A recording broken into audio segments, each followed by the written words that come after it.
O peor todavía, como bien enseñaba San Agustín, solo niega a Dios aquel a quien, ahí lo tienes, solo niega a Dios aquel a quien no le conviene que Dios exista. Claro, una persona que está llevando una vida desde todo punto de vista objetivo, una vida inmoral, pues ¿qué va a querer que se hable de Dios? Un Dios que nos muestra qué es lo bueno y qué es lo malo. ¿Cuál es el camino que debemos seguir y cuál es el camino que lleva a la ruina? Ese Dios no lo queremos cuando pretendemos vivir según nuestros propios impulsos o según el lucro que obtenemos a partir de nuestros pecados.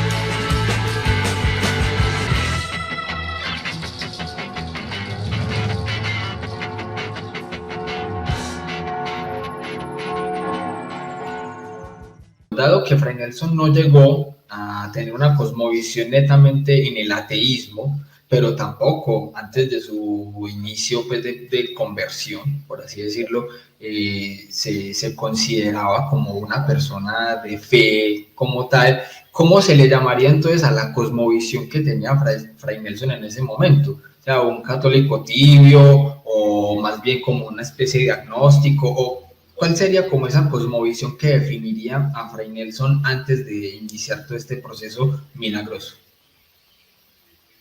Yo te quiero decir, William, que en los años que tengo de vida y de compartir mi fe y mi testimonio, nunca me habían hecho esta pregunta exacta que tú me haces.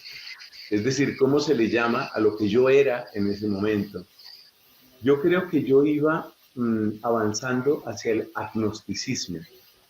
Iba avanzando hacia el agnosticismo. Pero hay una idea muy importante que quiero que quede pues, muy clara, muy visible aquí. Y es que lo que yo estaba viviendo era un proceso de exclusión de Dios de la vida humana. Es decir, como un proceso de afirmación del hombre, del ser humano, diciendo, para esto no necesitamos a Dios, para esto tampoco necesitamos a Dios, para explicar el origen de la inteligencia no necesitamos a Dios, para explicar el origen del universo no necesitamos. O sea, era un proceso de exclusión de Dios de la vida y de la sociedad. Eso era lo que yo estaba viviendo. Sí, estoy completamente seguro que si ese proceso hubiera seguido, pues el único desenlace posible era el ateísmo, era el único desenlace posible. Pero ese proceso avanzó hasta un cierto punto y realmente ahí se detuvo. Y entonces más bien vino lo contrario, ¿no? Vino como la recuperación de esa fe, no desde una perspectiva ingenua, sino más bien desde una perspectiva informada, yo diría crítica.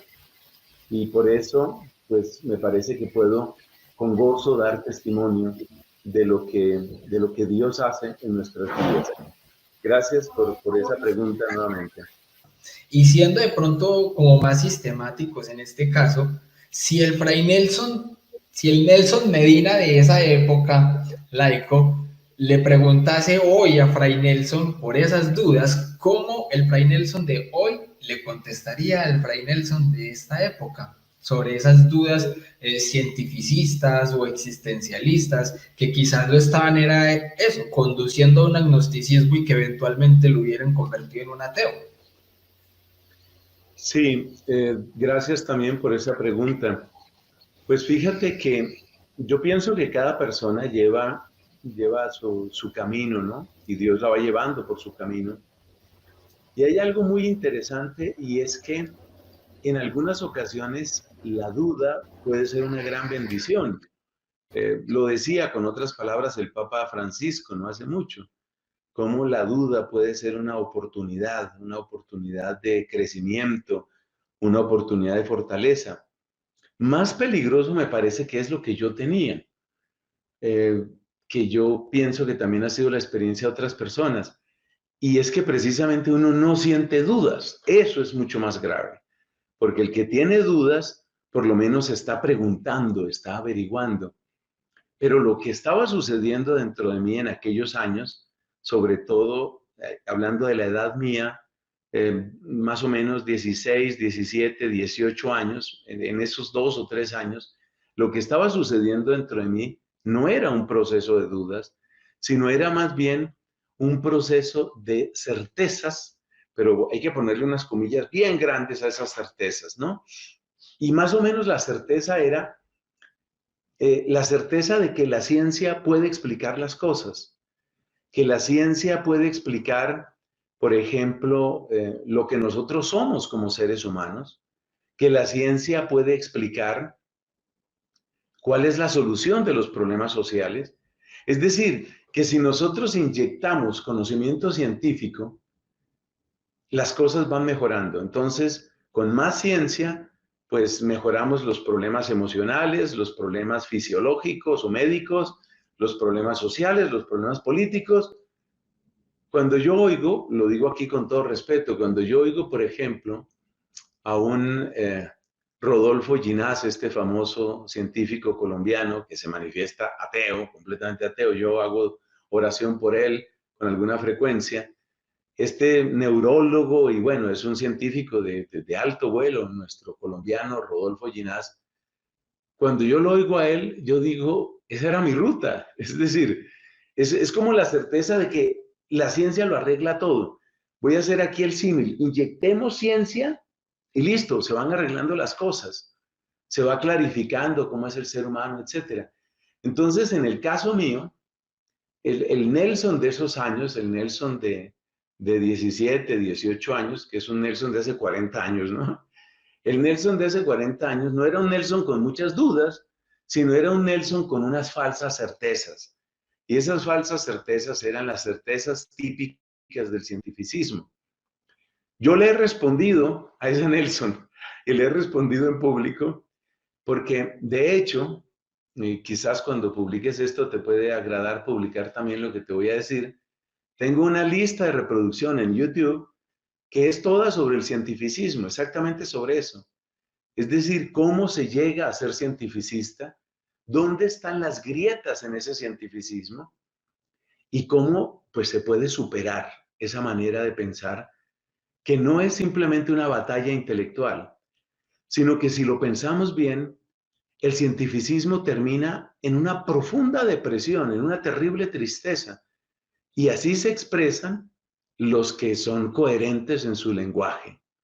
Por decir algo, cuando le han preguntado sobre el destino de la vida humana o sobre el destino del universo a uno de los cientificistas, tiene mucho más de cientificista que de científico, el señor Richard Dawkins, muy famoso pues en el mundo ateo.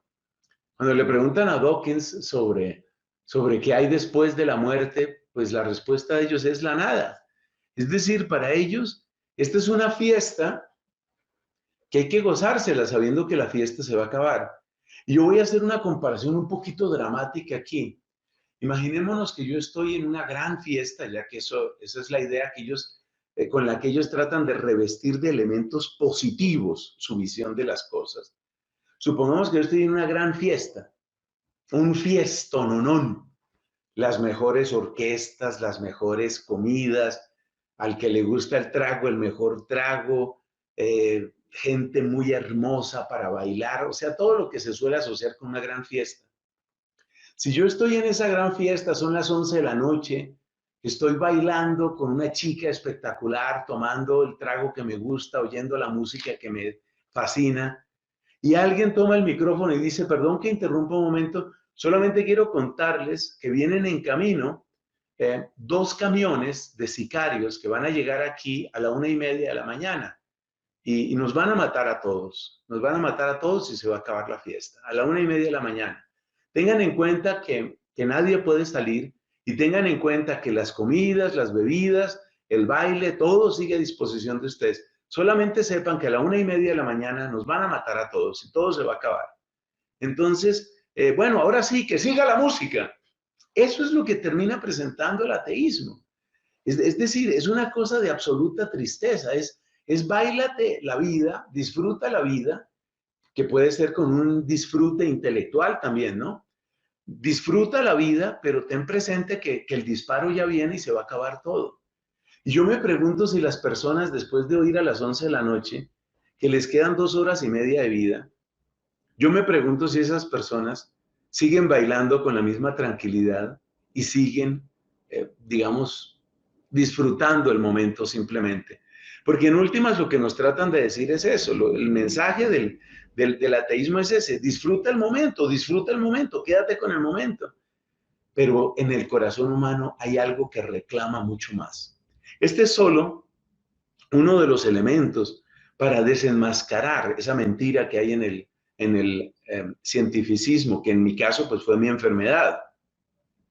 Pero hay muchos otros. Desde el punto de vista filosófico, también hay que notar las muchas mentiras, los muchos engaños que hay en este tema, llamémoslo así, cientificista. Hay una gran cantidad de mentiras. Por ejemplo, esta, la más sencilla, y no quiero extenderme demasiado, pero la más sencilla que uno dice, oye, pero ¿cómo era que no lo había visto yo antes? A ver esta. Se nos dice que todo conocimiento tiene que ser refrendado por la ciencia. Bien, esa frase, todo conocimiento tiene que ser refrendado por la ciencia, ¿cómo la demuestras científicamente? Esa frase. Entonces te das cuenta que cuando tú dices todo tiene que ser refrendado y probado por la ciencia, tú no estás haciendo ciencia. Esa frase no es científica. Esa frase no está trayendo conocimiento científico.